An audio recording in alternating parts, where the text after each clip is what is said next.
Hola, ¿cómo están? Bueno, mi letra no es la mejor, pero voy a tratar de hacerlo lo mejor posible para que ustedes puedan ver cómo resolver el ejercicio que les di en el trabajo práctico. Bueno, como primera medida, quiero que hablemos un poco sobre la ley de Ohm y sobre las leyes de Kirchhoff en circuitos simples. Y como segunda medida, quiero que repasemos el principio de superposición.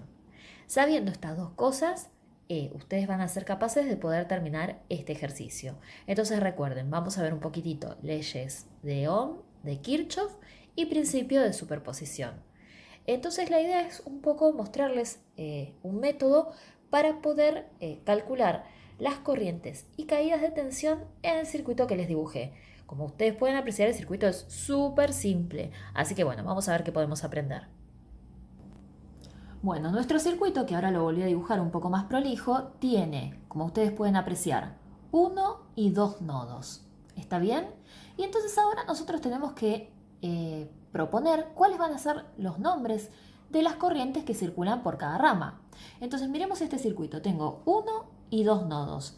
¿Y cuántas ramas tengo?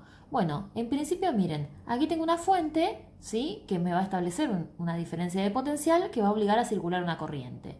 Cuando circule la corriente va a llegar acá y se va a bifurcar en estos dos caminos establecidos por el nodo. Este es una rama, este es otra rama. Entonces aquí llegará algún valor de corriente que va a hacer que luego este nodo la bifurque un poco por acá y otro poco por acá. Y esta corriente que venga por acá y esta corriente que venga por acá se van a unir en este nodo y van a dar el mismo valor de corriente que el que había salido por acá. Entonces ahora, en principio yo no sé si las corrientes van a circular en este sentido que yo establecí y o si las corrientes van a circular en el sentido contrario, ¿sí? O si una va a circular para acá y la otra va a circular para acá.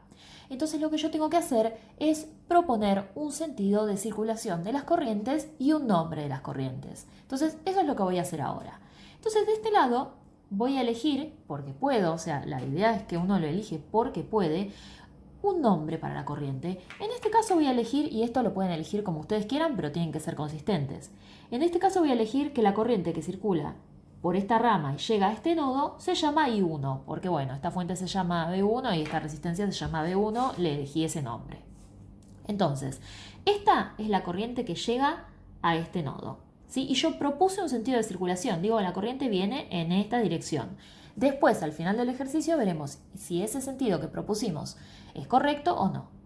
Por otro lado, voy a decir que esta corriente que llega acá, ¿sí? Se bifurca para acá y para acá. ¿Sí? De nuevo, si cuando resolvemos el ejercicio el signo de la corriente me queda negativo, eso va a querer decir que esta corriente que yo propuse que circula para acá, en realidad circula en el sentido contrario. Entonces, tenemos esta corriente I1 que llega acá. Como esta resistencia se llama R3, tranquilamente a la corriente que viene por acá la puedo llamar I3. Y como esta fuente se llama B2, si quiero a esta corriente que está acá la puedo llamar I2. De nuevo, los nombres que nosotros elijamos van a estar acorde o van a ser convenientes respecto de los nombres de los componentes que tengamos. ¿Está bien? Entonces, lo primero que hacemos es establecer, ¿sí?, arbitrariamente el sentido de circulación de la corriente. Lo segundo que vamos a hacer es establecer cómo vamos a recorrer las mallas de nuestro circuito. En este caso hemos visto que nuestro circuito tenía dos nodos, este de acá y este de acá, y entonces ahora vamos a establecer cuántas mallas tiene para ver cómo necesitamos recorrerlas. Entonces, este circuito tiene una malla es un camino cerrado que nosotros podemos hacer. Una malla aquí, tiene otra malla aquí y hay un camino cerrado más posible que podemos hacer para recorrerlo, que es este otro. Entonces tengo una, dos y tres mallas. ¿Está bien? Entonces tengo dos nodos y tres mallas. Es un circuito bastante simple. Ahora lo que hago es elegir el sentido de recorrido de las mallas. Tengan en cuenta lo siguiente. El número de ecuaciones que nosotros vamos a tener es uno menos ecuaciones de tensión. Es uno menos que el número de mallas. Y el número de ecuaciones de corriente que vamos a tener es uno menos que el número de nodos. Entonces, para este circuito puntualmente con el que estamos trabajando, necesitamos tener una ecuación para la corriente y dos ecuaciones para la tensión. una ecuación para la corriente y dos ecuaciones para la tensión. ¿Por qué? Porque tenemos tres mallas, entonces van a ser dos ecuaciones de tensión, y dos nodos, entonces va a ser una ecuación para la corriente. ¿Correcto?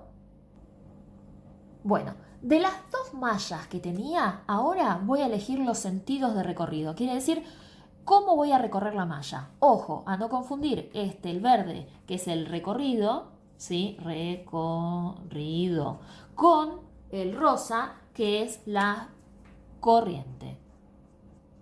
¿Sí? El recorrido es cómo voy a elegir yo recorrer la malla. Y el rosa es la corriente, que es cómo quedan establecidas y con qué signos las corrientes que van a participar de las ecuaciones.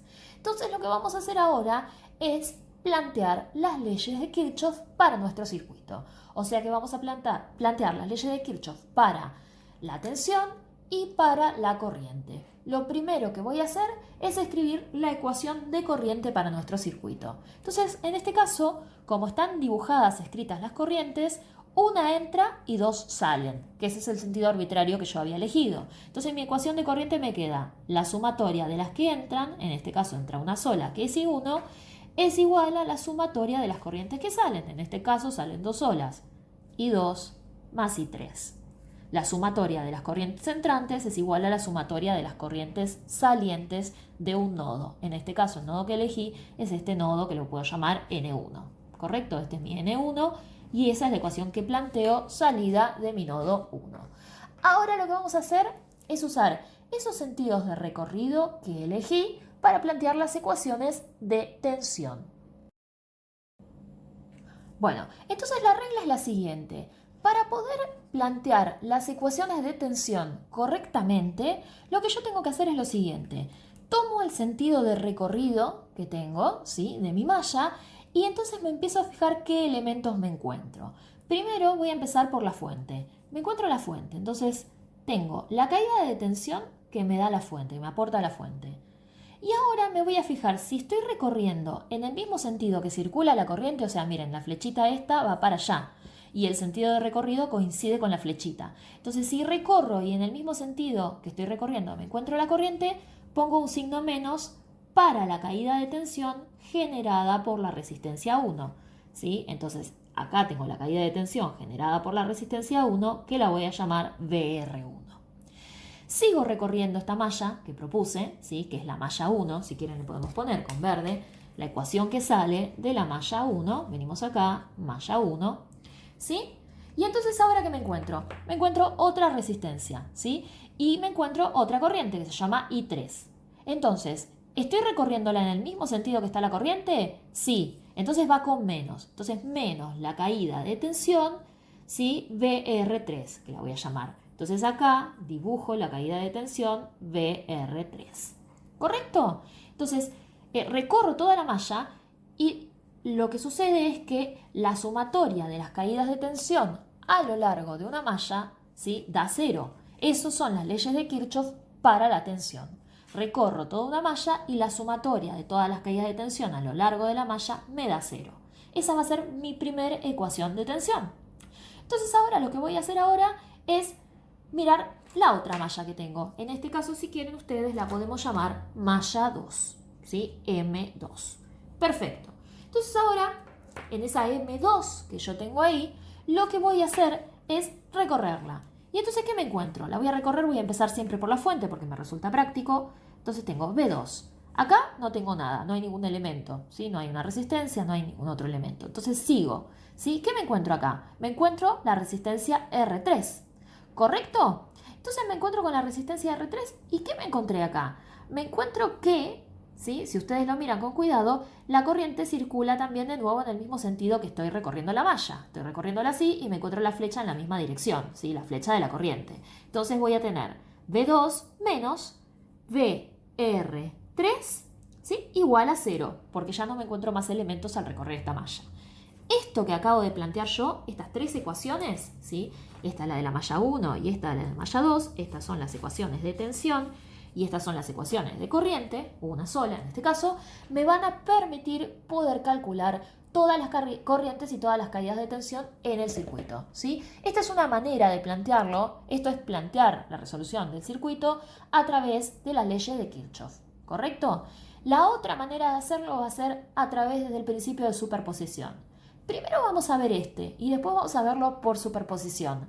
Y yo les propongo que después el ejercicio lo hagan con los dos métodos, así aprenden los dos, porque en algunos casos es más fácil usar uno y en otros casos es más fácil usar otro, y ustedes pueden resolver después todos los ejercicios que yo les dé. Bueno, entonces ahora si se fijan, vamos a usar la ley de Ohm para reescribir este conjunto de ecuaciones para poder calcular las tensiones y corrientes del circuito. Como ustedes podrán recordar, primero uno va a poder calcular las corrientes y con eso va a poder calcular todas las caídas de tensión que necesita. En este caso, la ley de Ohm nos dice que la corriente es igual a la tensión dividido la resistencia. Entonces, si yo despejo la tensión, me va a quedar este elemento que está dividiendo, lo pasamos multiplicando y entonces me va a quedar la tensión igual a I por R. ¿Correcto? Entonces ahora venimos a estas ecuaciones y reemplazamos por los datos que sí conocemos. En este caso, voy a tener cuidado acá, voy a escribir la fuente 1, que son 10 volt, menos, ¿qué es BR1? Bueno, según la ley de Ohm va a ser, ¿sí?, la corriente que circule por la resistencia 1, en este caso esa corriente se llama I1, por el valor de la resistencia 1, que ahora lo reemplazamos. Menos, y acá voy a poner BR3, que ¿qué es lo que va a hacer? La corriente que circule por I3, perdón, la corriente que circule por R3, ¿sí?, multiplicada por el valor de la resistencia 3. Todo esto igual a 0. Y en esta otra ecuación, la que tenemos más abajo, la fuente 2, que valía 12 volt, ¿sí?, menos BR3, que de nuevo va a ser I3 por el valor de R3. ¿Correcto? Entonces tenemos este nuevo conjunto de ecuaciones. Ahora si hacemos un pasito más sobre las ecuaciones, las podemos reescribir y esto nos va a quedar I1, ¿sí?, por, en este caso, un K, menos, ¿sí?, I3 por un K igual a 0. Y en este caso que teníamos acá abajo, tenemos 12 volt menos I3 por un K igual a 0. Entonces ahora nos encontramos en una situación donde tenemos, ¿sí?, dos ecuaciones, ¿sí?, esta y esta, con dos incógnitas. ¿Quiénes son las incógnitas? Son nuestros valores de corriente. ¿Cómo se resuelve? Esto es un sistema, o sea, si lo miramos con cuidado, esto es un sistema de dos ecuaciones con dos incógnitas. Nosotros esto lo estudiamos en matemáticas y sabemos que tenemos 4 métodos de resolución de sistemas de ecuaciones. ¿Quiénes son esos 4 métodos de resolución de sistema de ecuaciones? Son sustitución, igualación, ¿sí?, ¿qué más? El método de determinantes, ¿sí?, y el método de sumas y restas. Esos son los métodos que tenemos. En este caso me parece que lo más barato o lo más práctico para hacer en esta situación es utilizar sustitución. ¿Por qué? Porque si ustedes miran la ecuación 2 ya tiene solamente una variable. Entonces es re barato agarrar y resolver esta ecuación para obtener el valor de I3, reemplazarlo en la ecuación de arriba y poder obtener entonces el valor de I1. Y eso es lo que voy a hacer ahora en el papelito que sigue. Bueno, entonces recuerden, estábamos trabajando con estas 3 ecuaciones. Esta y esta. Y entonces, como esta ecuación tenía una única variable para despejar, voy a aprovechar y despejar la variable en esta ecuación. Entonces esto es recontra sencillito. Fíjense que si yo miro acá, puedo agarrar y separar en términos. Este es un término, este es otro término. Y entonces puedo pasar todo este término que tiene el signo menos del otro lado del igual. Y esto me queda 12 volt igual a I3, ¿sí?, por un K. Porque a 0 le sumo I3 por un K y me da I3 por un K. No tiene mayor vuelta. Y entonces ahora me queda esta ecuación, donde ¿qué es lo que puedo hacer? Puedo pasar dividiendo el valor de la resistencia. Entonces esto va a ser 12 volt dividido un K igual al valor de I3. ¿Correcto? Entonces de esa manera conseguimos el valor de I3. Recuerden que esto es un K, o sea que esto que tenemos escrito acá se escribe como 12 volt dividido, ¿sí?, 1000. ¿Sí? O si quieren, en lugar de poner 1000, pueden poner 1 por 10 al cubo ohms. ¿Correcto? Un K, o lo mismo escribir un kilo ohm, se escribe así o se escribe así, 1 por 10 al cubo ohms, o también se escribe así, ¿no? 12 volt dividido 1000 ohms. ¿Correcto? ¿Qué me da esto si hacemos la cuenta? Bueno, vamos rápido y hacemos la cuenta, pero en realidad ya rápidamente vemos que esto da 12 miliamperes. Volt dividido da ampere, pero como tengo acá este 10 al cubo dividiendo, me va a quedar arriba un 10 a la menos 3 y esto, si ustedes hacen la cuenta con la calculadora, les da directamente, ¿qué cosa? 12 miliamperes. Me guardo el resultado de I3. ¿Correcto? Pueden ir y verificarlo con la calcu. ¿Está bien? Entonces ahora que tengo el valor de la corriente I3, ¿sí? Tengo este valor, lo marcamos, ¿sí? Voy a agarrar ese valor y lo voy a sustituir en la ecuación, ¿sí? Que tenía arriba. O sea, en la ecuación de mallas 1. Recuerden que siempre estas ecuaciones eran la de malla 1, la de malla 2, esta era la de malla 1 y esta era la de malla 2. ¿Está bien? Son nuestras mismas ecuaciones de acá arriba que las fuimos cambiando. En el paso 1, en el paso 2, ¿sí? Y en el paso 3. ¿Está bien? Entonces, ahora que tenemos esto, ¿sí? Hacemos un pasito más, súper sencillito, que es la sustitución que yo les contaba. Tomo este valor y lo meto en esta ecuación, ¿sí? Entonces esto me va a quedar 10 volt menos I1 por un K menos, y ahora en lugar de escribir I3 escribo 12 miliamperes por un K igual a 0. Esto es recontra fácil lo que me va a quedar. ¿Por qué? Porque ahora tengo un término, dos términos y tres términos, ¿sí? Estos son 12 volt, porque fíjense que nos queda justo la cuenta contraria a la que habíamos hecho. De casualidad, esto es 10 volt menos I1 por un K menos 12 volt igual a 0. Entonces toda mi tarea de ahora consiste en despejar este término, que simplemente lo puedo pasar del otro lado sumando todo este término, ¿correcto? Entonces esto me queda 10 volt menos 12 volt, ¿sí? Igual a, este término está restando, lo pasé sumando, 0 más I1 por un K. Y entonces, si nosotros miramos con cuidado, acá tengo 10 menos 12 me da menos 2 volt, igual a un K, perdón, igual a I1 por un K. Entonces ahora el valor de la resistencia pasa dividiendo y esto me queda menos 2 volt dividido un K igual al valor de I1, ¿sí? Y entonces ahora, ¿qué es esto? Esto es menos 2 volt dividido, ya habíamos dicho antes, un K son 1000 ohms, o lo que es lo mismo, 1 por 10 al cubo. Entonces esto me va a quedar menos 2 miliamperes. ¿Ven que la corriente me dio negativa la I1? Bueno, eso después lo arreglamos. Entonces, si ustedes se fijan, tenemos los resultados que nos interesaba conseguir. Tenemos, por un lado, la corriente I1, por otro lado, la corriente I2, y entonces ahora, perdón, por otro lado, la corriente I3, y entonces ahora lo que vamos a hacer es calcular el valor que nos faltaba, que es la corriente que llamamos I2. ¿Cómo calculamos I2? Usando la ecuación esta que nos había quedado acá arriba. Entonces yo sé que I1 es igual a, no sé si se llega a ver ahí, lo vamos a subir un poquito, ahí está. I1 es igual a I2 más, ¿sí? I3. Entonces, I1 la calculé, me dio esto. Entonces reemplazamos menos 2 miliamperes igual a I2 más I3, que son 12 miliamperes. ¿Correcto? Y entonces ahora, ¿qué me queda? Me queda, en este caso, esta corriente, ¿sí? Que son 12 miliamperes, esta corriente que son menos 2 y esta corriente que es la I2 que me había quedado. Y entonces ahora, ¿qué hacemos? ¿Cómo calculamos el valor de la corriente I2? ¿Sí?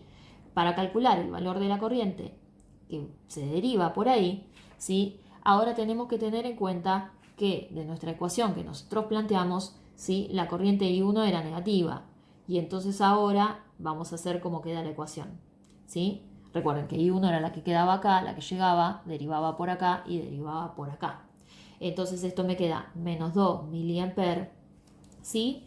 Esto me queda menos 12 miliamperes igual a I2, ¿sí? Este término que estaba sumando lo pasé restando y esto me queda menos 14 miliamperes igual a I2. Y entonces ahí tengo todas las corrientes. Entonces vamos a ver si estos valores de corriente que me dieron tienen sentido o no, ¿sí? Veamos eso.